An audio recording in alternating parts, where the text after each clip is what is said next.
Na bila shaka mtazamaji, ni mashinani ya tarehe 13 mwezi Mei mwaka 2025, siku ambayo tunajikumbusha walivyosema Waswahili kwamba jamani, uzee si mvi, lakini zinapobisha hodi basi inaleta shari ama pia heri. Kunani katika kaunti ya Kakamega ndio mfumo mzima wa NTV mashinani. Mtazamaji wangu, tukipiga darubini katika kaunti zote 47 humu nchini, lakini hii leo tunamulika kaunti ya Kakamega ambapo yupo huyu ajuza anayelalamika kuhusiana na mateso gerezani. Na kwa sababu ya hilo tumekuuliza swali katika mitandao yetu ya kijamii. Je, unaona ni vyema wakongwe wasukume gerezani wanapopatikana na hatia ama kuwe na mbinu mbadala? Jumbe zimemiminika katika mitandao yetu ya kijamii @NTV Kenya. Mwaka Frida, itakuwa ni fahari yangu kuzisoma zote. Mtazamaji wa NTV mashinani, nitakuwa nahodha wako kwa siku za kuhesabu, kwani nahodha wenu Lois Ongoi yupo mashinani vile vile. Karibu tuangazie yote ambayo yanagonga vichwa vya habari, tukianza na haya yaliyo. Wakazi wa kijiji cha Thamanda katika kaunti ya Kiambu wapiga shangwe kwa kupata maji kwa mara ya kwanza kwa miaka inayokosa hesabu.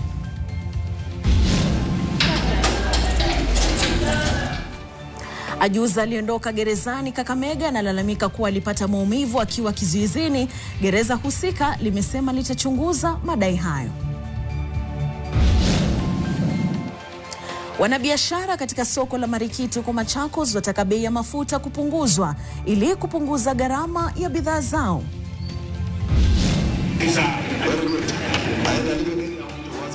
Na mamia wakazi ya wazazi katika kaunti ya Pokot Magharibi wapigia debe uendelevu wa hazina ustawi wa maeneo bunge kwa sababu huwafaa watoto wao shuleni.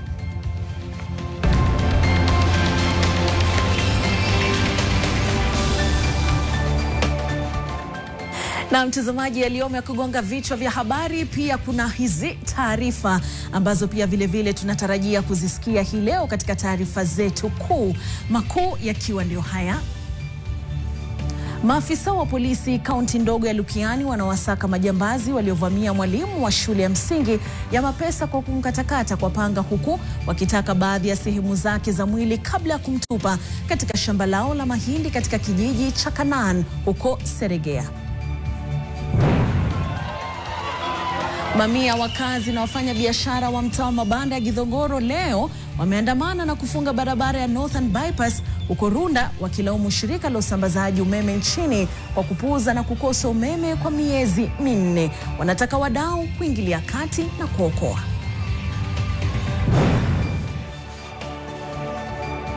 Mwenyekiti wa jopo kazi la kutathmini chanzo na suluhu ya dhuluma za kijinsia Daktari Nancy Baraza amesema serikali inatumia fedha nyingi kila mwaka kutoa huduma za matibabu na misaada mingine kwa waathiriwa wa visa vya dhuluma za kijinsia. Jopo la Baraza lizungumza katika kaunti ya Trans Nzoia.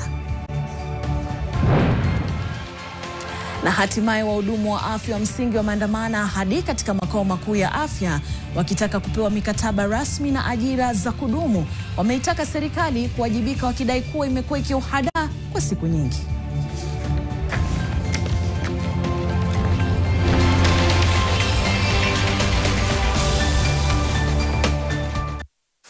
Hai, mtazamaji wangu rasmi, taarifa za NTV mashinani. Baada ya miaka mingi ya dhiki kutokana na ukosefu wa maji safi ya matumizi ya kinyumbani, maelfu ya wakazi wa kijiji cha Thamanda Kikuyu katika kaunti ya Kiambu wanaeleza furaha yao kwa kuzinduliwa kwa mradi wa kwanza wa umma wa maji, wengi wakiangazia tu umuhimu wa mradi huo kwa maisha yao ya kila siku. Maelfu ya wakazi wa Thamanda Kikuyu wamenufaika na mradi wa maji, wengi wakitembea kilomita nyingi kukata kiu. Tuzungumze na baadhi yao watueleze hisia zao. Nafurahia hii maji. Kuanzia leo sitakuwa nasumbuka kwa maji. Nitakuwa tu naenda kwa mfereji na kuchota maji. Watu wengi hapa ni watu wa kufunga ng'ombe na pia ni wakulima, kilimo ambaye ni biashara, na kwa hivyo hii maji itatusaidia sana na pia italeta utajiri katika huu mji wetu wa Dhamanda. Tunaendaka mbali sana kutafuta maji, na saa hii tunaona sasa hatutakuwa na shida ya maji tena. Juu sasa kama ni kulima, hatukuwa tunaweza kulima. Na tulikuwa tunabeba watoto mbele, mgongo tunabeba maji. Na sasa tumesaidika sana sana. Mradi huu ukimalizika unaweza faidi watu kama 1,000. Right now, saa hii currently watu ambao wameingiza maji ni 98, lakini tuko na mpango ya kueneza kilomita 1 kutoka hapa. Kuwemo kwa mradi huu wa maji ni kuondolea wakazi wa hapa matatizo wamekuwa nao kwa muda mrefu. Abraham Gavesha, runinga ya NTV, Kiambu. Asante sana Abraham, siku zote maji ni uhai, lakini pia kuna huyu Ajuza ambaye analilia uhai Kakamega. Kunani? Familia ya Ajuza Sabina Isuta mwenye umri wa miaka 94, Ajuza aliyekuwa amehukumiwa kifungo cha mwaka mmoja katika gereza la wanawake la Kakamega kwa kupatikana na kosa la uharibifu wa mali katika kijiji cha Bunyiha, eneo bunge la Ikolomani. Sasa anataka gereza la wanawake la Kakamega kumfanyia Ajuza huyo uchunguzi wa matibabu, akidai ameathirika kiafya kwa kiwango kikubwa. William Akosi anaarifu kutoka Kakamega. Iliyokuwa furaha sasa imekuwa karaha kwa mama wa takriban miaka 94, mama Sabina Isuta.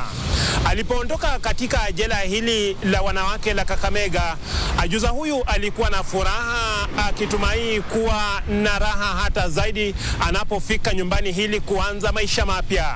Lakini alipofika kule nyumbani, maisha yamebadilika. Hata hapa anafura, alikuwa mfura sana. Ajuza huyu aliyekuwa amehukumiwa kifungo cha mwaka mmoja gerezani aliachiliwa miezi 6 baadaye, baada ya shirika lisilokuwa la serikali kuingilia kati kwa kusimamia matibabu yake pamoja na kumlipia shilingi 26,000 kati ya 40,000 alizofaa kulipa baada ya mahakama ya Kakamega kumpiga faini. Huyu mama kama sio kufungwa, ni mama unamwona ako strong, angeishi miaka ingine hata 20. Lakini saa hizi tangu atoke prison, ukimwangalia siku ile tukimtoa prison na saa hizi mama anaenda, network inaenda ikienda. Amekaa hapa siku 5. Na hizo siku 5 imekuwa msiba kwangu. Na alianguka kwa choo, akitoka kwa mlango ya choo akaanguka hapo chini na akafujika mguu. Na akafanywa x-ray, akaonekana kweli amefujika mguu. Juu mama ameumia mguu na tena kwa akili. Hakuwa akili pungwani. Sasa hizi amekuwa shida, ni kama mtoto. Shirika lisilokuwa la serikali la African Center for Non-Violence and Sustainability Impact likitaka gereza la wanawake la Kakamega kuwajibika kwa hali yake Ajuza huyo.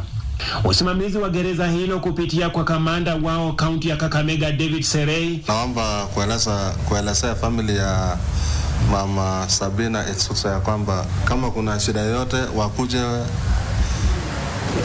mpaka hapa watu waone sisi ndio tuweze kuelezea namna ya kusaidia huyo mama mzee.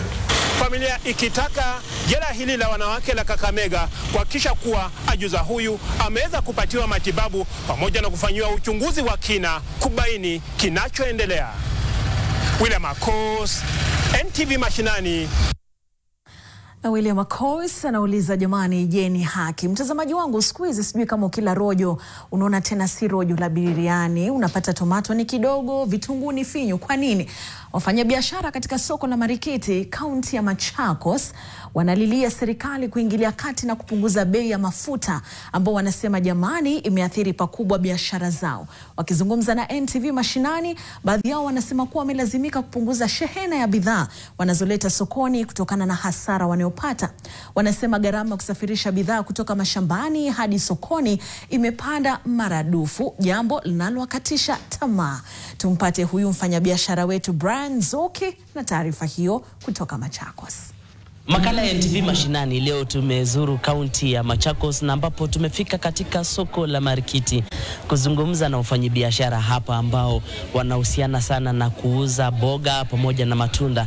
Watakuwa wanatuelezea ni yapi yale ambao wanayopitia, vile vile na yale ambao wanatarajia kutoka kwa serikali kuweza kufanikisha biashara hii kuweza kuwafaidi sana. Tutakuwa tukizungumza na mwenyekiti wa soko hili atujuze ni yapi yale ambayo wao kama wafanyabiashara wanayopitia kutoka hapa sokoni. Tuko na viazi zimepanda. Ilikuwa 7,500. Leo tumenunua 6,500. Karoti imepanda. Leo tumenunua. Kwa hivyo vitu ya kuuza sana sana mboga imepanda. Cabbage pia imepanda. Cabbage moja tunanunua na 60 tukikuja kuuza. Hapa little tunauza na 70-80. Cabbage moja. Kwa hivyo vitu imepanda kabisa. Kwa hivyo tunaomba serikali ikiteremsha mafuta, ile vitu tunapandiwa huko kwa mashamba tunaendea, hata hiyo tunajua itateremka. Hata wakiteremshiwa madawa, hiyo vitu itateremshwa. Hata wakiteremshiwa fertilizer, kila kitu itateremka na tutafaidika sana. Hiyo inachangiwa zaidi kwa sababu ya transport. Transport, tukisema transport, wenye wanatubebea wanasema mafuta iko juu. Na pia huko kwenye tunaenda kununua kwa mashamba pia bei iko juu kwa sababu wanasema pia fertilizer iko juu zaidi. So unapata kupata ile mzigo kuleta kwa soko inakuwa ni gharama kubwa sana. So faida yenye tunapata ni kidogo zaidi. Hata saa zingine tunaweza kosa kupata hiyo faida. Ni kushikilia tu. Iwapo serikali itazingatia bei ya mafuta iwe ya chini, wafanyabiashara hapa watazidi kufaidika na faida nyingi, angalau mapato yao yaweze kuimarika. NTV Mashinani kutoka kaunti ya Machakos, mimi ni Brian Nzioki.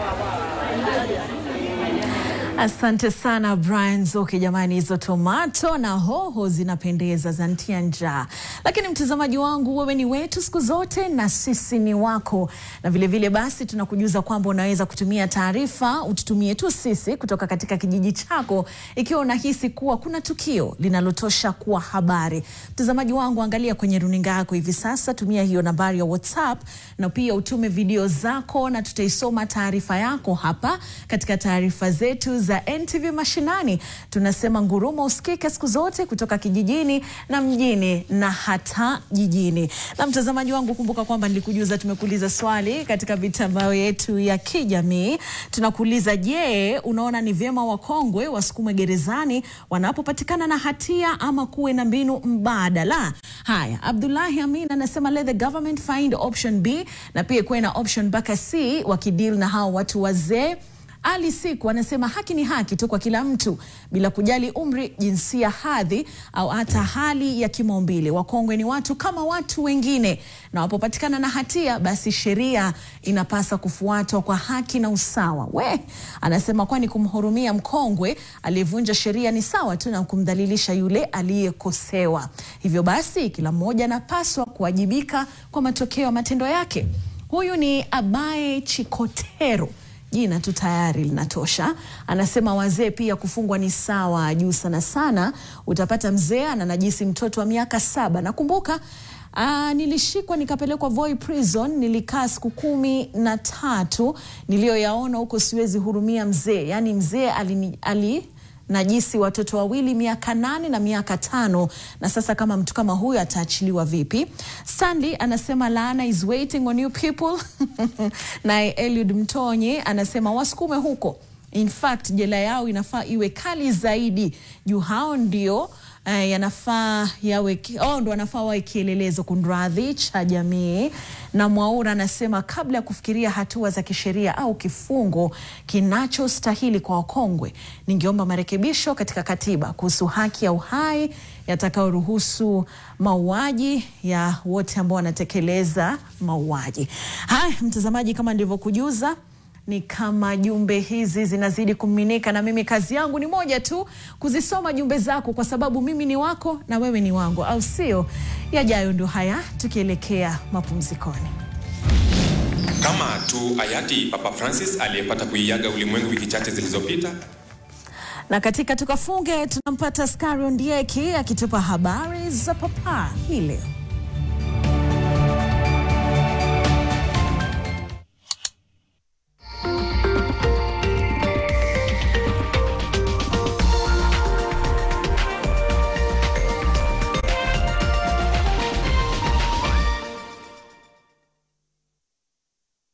When I have back pain, I reach for 2 tablets of Panadol Extra for fast relief of strong pain like headache, toothache, muscle pain, and I am finally released from pain. Try Panadol for fast and effective relief from strong pain. Now available at an affordable price. Rentco is a Pan-African leasing company now. We are driven by the market demand for leasing. Africa continent is getting mature in using this form of asset acquisition in growing sustainable businesses. The benefits for Islamic finance would be that that asset is considered as an expenditure on your end. When we're looking at a fixed rental payout, you know and you can actually project your financial standing and your cash flow management in the best way possible. All lease arrangements are in a contract form, and that contract has got a tenure. An operating lease simply means that the lessor gives the asset on lease to a lessee. Then at the end of the tenure, the lessee returns the asset back. You joined forces with Alma to fool me. Don't say that you did those stupid and crazy things all because of me. I'm aware that was part of your excessive ambition and your unfettered greed. Yes, I want to tell you that even if we can't be a couple, I would love for us to be friends. Oh! Dear heavens! Oh my goodness! Ramon! He was shot! Ramon! You are the one.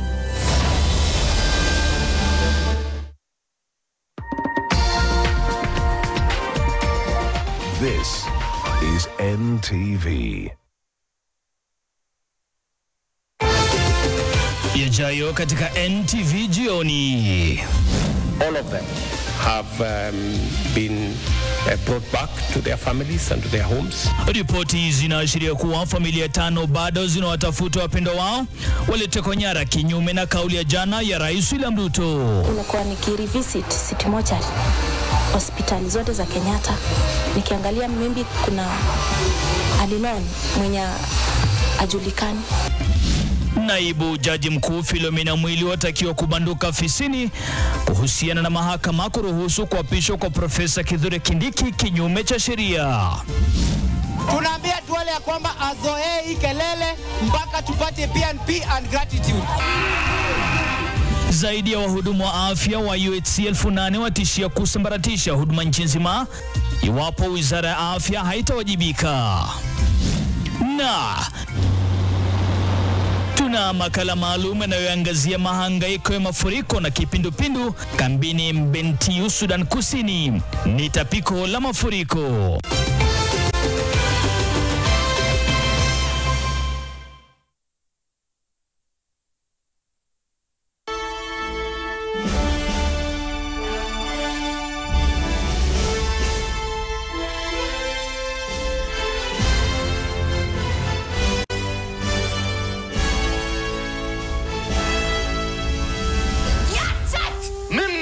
Sheria, mfalme wale murati. Who will be left standing when the last beat falls? Shonda Season 2 starts Tuesday, 22 April at 8 p.m. on Maisha Magic Plus. Stay connected to DSTV channel 163 and GoTV channel 3.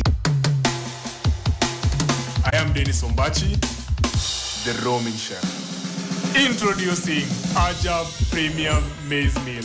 Premium whiteness, done. Premium aroma, done. Premium softness, done.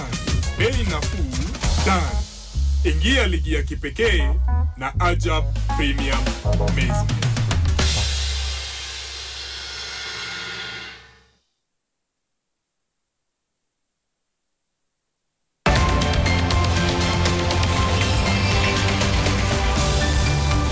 Karibu tena mtazamaji, ni fahari yangu kuungana nawe. Wazazi wengi katika maeneo ya wafugaji wanakumbwa na matatizo ya kulipia wanao karo, huku wanao wakifukuzwa shuleni kutafuta karo. Hata hivyo ni afueni baada ya wanafunzi wengi kutoka familia ambazo hazijiwezi eneo bunge la Sigor kunufaika na msaada wa basari wa shilingi milioni 54 kutoka kwa hazina ya fedha za maendeleo ya maeneo bunge. Mwandishi wetu Oscar Kakai alihudhuria uzinduzi wa basari hiyo katika shule ya upili ya Anet.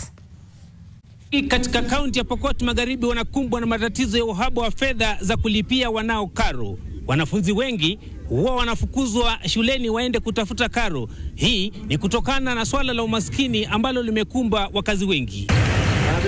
Especially si watu wa Pokot tutaumia sana. Watoto watabaki nyumbani, watoto watakuwa wezi kwa sababu ya kutolewa hii pesa. Hii pesa imetusaidia sana. Sisi kama wazazi tunafurahi kabisa kwa sababu ya hii pesa.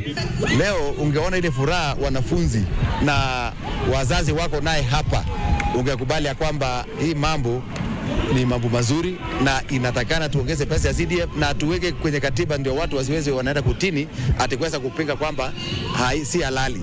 Hata hivyo, hazina ya fedha za maendeleo katika eneo bunge la Sigor imezindua basari ya wanafunzi ambao hawajiwezi. Wazazi wengi wamekuwa wakingoja sana katika sehemu hii kwa sababu walikuwa wamezoea kwamba kila mwaka pesa ya CDF inakuja kuwasaidia kupunguza ile gharama ya karo. Tangu basari ikataliwa, wakati walisema ati basari hakuna, wanafunzi walifukuzwa sababu hata mwalimu atalisha na nini, mwalimu atashughulika na nini kwa sababu mfano principals kazi mingi, kazi ngumu. Wakati CDF ilifika na basari ilitusaidia sana. Ng'ombe ambayo ilikuwa inauzwa ilibaki, ikatoa maziwa, ikasaidia watoto wakuwa na afya nzuri. Ile kitu ambayo imefanya kazi Kenya hii ni basari ya kweli. Sasa ile kitu inafanya kazi inatakana kuwekewa mikakati iwe stronger. Kama kuna loopholes you tighten. Sasa inapofika hivi tunashukuru sababu inakuja in hand na kwa wakati mmoja, si kama ile fees ambayo tunapata kidogo kidogo. Kwa mfano sasa hivi mimi nimepata milioni 1,800,000. Hii basari imepatia wananchi matumaini na imepatia wananchi uwasi. Msaada huu kwa wanafunzi utawezesha wengi kuweza kwenda shule na kusoma kwa bidii. Nikiripotia NTV mashinani kutoka eneo la Sigor katika kaunti ya Pokot Magharibi, jina langu ni Oscar Kakai wa Masega. Wengine wetu tungetia bidii kama alivyotia Oscar Kakai katika hiyo PTC, tungekuwa mbali. Mtazamaji wangu, tusonge mbele na hii taarifa Bomet kwamba idara ya utumishi wa kiongozwa na katibu mkuu Amos Gathecha iliendesha zoezi hilo kwa niaba ya mkuu wa utumishi wa umma Felix Koskei kwa ushirikiano na jamii pamoja na shule jirani. Zinasemaje jamani? Ni kulingana tu na Gathecha, wanapanga kupanda miti milioni 2 katika msitu wa Chepalungu kufikia mwaka 2032, ikiwa ni sehemu ya mpango wa kupanda miti bilioni 15 kote nchini. Msitu wa Chepalungu una jumla ekari 4,400. Tumpate Winnie Chepkemei na taarifa hiyo. Jumla ya miti 1,100 imepandwa leo katika msitu wa Chepalungu, kaunti ya Bomet, na idara ya huduma kwa umma ikiongozwa na katibu mkuu Amos Gathecha aliweza kuongoza zoezi hilo, ambapo ameahidi wakazi wa eneo hili kwamba kufikia mwaka wa 2032 zaidi ya miti 1,200 itakuwa imepandwa katika msitu huu. Kwa hivyo tuko na kazi kubwa sana ya kufanya. Ikiwa tunatakana tupande 2 million na tumepanda 400,000, we still have a lot of work to do. Na kwa hivyo kama tutarudi mara mingi, we'll come back na tuhakikisha ya kwamba miti imejaa hapa. Tutaki kupanda miti, tunalenga kupanda miti 1,500 na by 2032 except the battle of the revolution itakuwa imepanda miti, tunazimia kupanda miti milioni 20. We are fully behind the president kwa hii kazi ya ensure that we have environment ambayo iko mzuri, environment ambayo itatusaidia sisi sote tuwe na hewa safi, itasaidia sisi sote to ensure that we have rain, na hata dawa ile tunaita mitishamba, because that is alternative medicine, na imekuwa ikitusaidia sisi kama wenyeji wa area hii. Mtu wa Chebalungu County ya Bomet, langu jina ni Winnie Chepkemoi. Asante sana Winnie Chepkemei. Mtazamaji wangu, na kujuza tu bado uendelee kutazama taarifa zetu za NTV Mashinani. Nazungumze nasi katika mitandao yetu ya kijamii. Tulikuuliza swali awali kama unaona ni vyema Wakongo wasukumwe gerezani. Sasa nataka nipige darubini katika mtandao wetu wa WhatsApp tuone jamani wa Kenya wako na lipi la kusema. Namuona nani huyu? Hajaika jina lake pale. Anasema sheria lazima ifuatwe. Kuna mwingine hapa anasema wazee hufikiria kama watoto wanapozeeka, haifai wafungwe jamani. Huyu ni Guya akiwa Nairobi, ameguya hapo. Na namuona nani? Huyu ni mwalimu Zeki Momanyi, ametoa video pale. Anasema natazama mashinani na salamu kwa Masharia. Masharia yupi jamani? Ni Mbugwa huyu wetu ama ni nani mwingine? Twende kazi mtazamaji, jumbe ni nyingi sana haswa katika mitandao yetu ya kijamii. Wengi wanasema kwamba ajuza ni binadamu kama mtu mwingine yule. Mtazamaji wangu, mie siku zote nasema jamani, niite Frida Mwaka nitaitika, lakini kabla hujaniita nikaitika, kumbuka jamani, tuna mengi lazima tukujuze kama haya. Bwana papa mpya ni leo wa 14. Lakini kuna huyu bwana mmoja ambaye ni afisa wa polisi kwa jina Ondiek. Amepiga taarifa moja kali sana kumuhusu papa. Anasema jamani, huyu askari wana vipawa aise. Afande Ondiek, vunja kabati na tukafunge. Msikize mwanahabari tajika. Kama tu hayati Papa Francis aliyepata kuiaga ulimwengu wiki chache zilizopita, kanisa Katoliki linapata uongozi mpya kutoka kwake leo 14. Marekani alizaliwa katika maeneo ya Chicago mwaka 1956. Ni baada ya moshi mweupe kuonekana siku ya jana. Hata hivyo, Papa leo anakuwa ni kiongozi tajika katika kanisa hilo katika uzoefu wake wa uongozi. Ni katika sikukuu za Pasaka ambapo aliweza kutoa hotuba kwa niaba ya marehemu Francis. Kabla ya jina hili kuweza kubadilishwa siku ya jana, alijulikana kama Kardinali Francis katika taifa hilo. Hata hivyo, kanisa hili la Katoliki linanuia kupata uongozi mwema kutoka kwake, kwani ana tajriba katika uongozi wa kanisa hili kwa miongo mingi.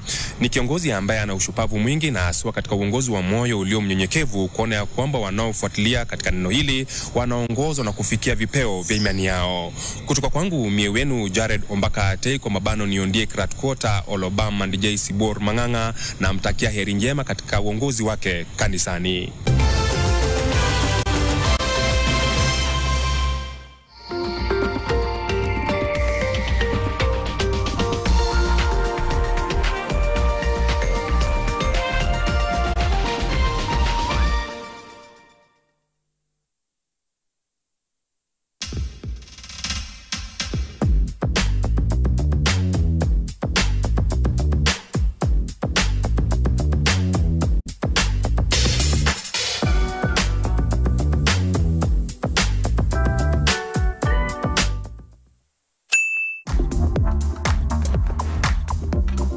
This week on The Glam, we're turning up the ink and the beauty.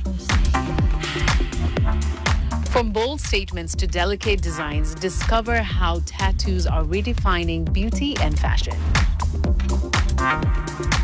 What has to be the best tattoo you've worked on so far? Jesus piece, the whole back. A lot of people say that tattoos are a form of self-expression. Is that true? You cannot tell my story based on what you see because you don't know what I mean. Real stories, real artistry, real glam. Don't miss out on The Glam this Wednesday at 7:30 p.m. only on NTV Kenya. They've got the voice, the vibe.